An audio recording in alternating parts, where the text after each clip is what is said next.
budget বুলি ক'লেই মোৰ মনত পৰে আমি সৰুতে অংক পঢ়োঁতে আমি জমা খৰচৰ হিচাপ লিখিছিলোঁ নহয় যে কিমান ইনকাম হ'ব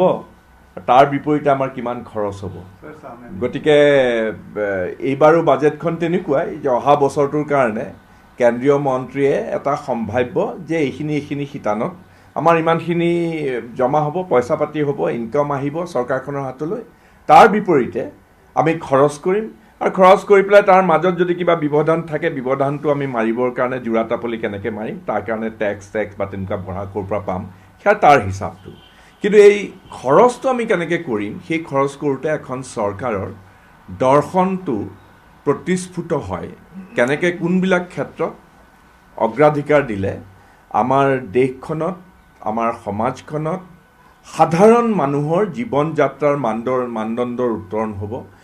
কেনেকৈ খৰচ কৰিলে কোনটো দিশত খৰচ কৰিলে আমাৰ নতুন নতুন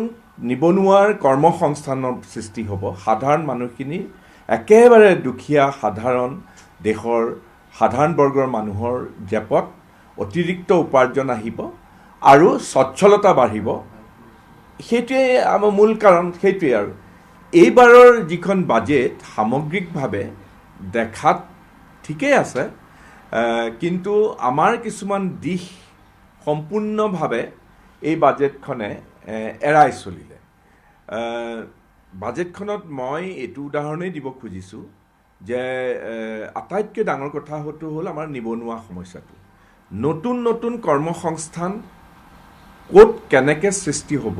এই বিষয়ে বাজেটখনে একো উল্লেখ নকৰিলে কৈছে উপৰি কৈছে কিছুমান কথা খুব বেছিকৈ টেক্স বঢ়োৱা নাই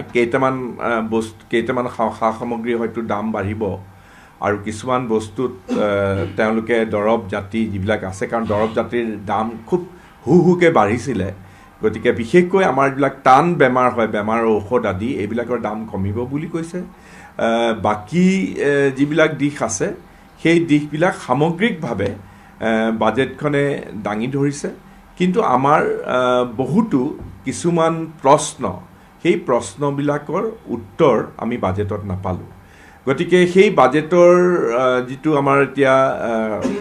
আমাৰ যিটো আলোচনা হ'ব পাৰ্লিয়ামেণ্টত বাজেটখন গৃহীত হোৱাৰ আগতে আমি আশা কৰোঁ সেই প্ৰশ্নৰ আমি অৱতাৰণা কৰিব পাৰিম আৰু বিশেষকৈ অসমক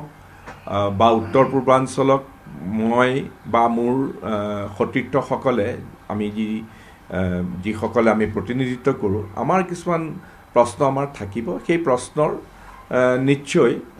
ভাৰত চৰকাৰৰ বিত্তমন্ত্ৰীগৰাকীয়ে দিব পাৰিব বুলি আমি আশা কৰিছোঁ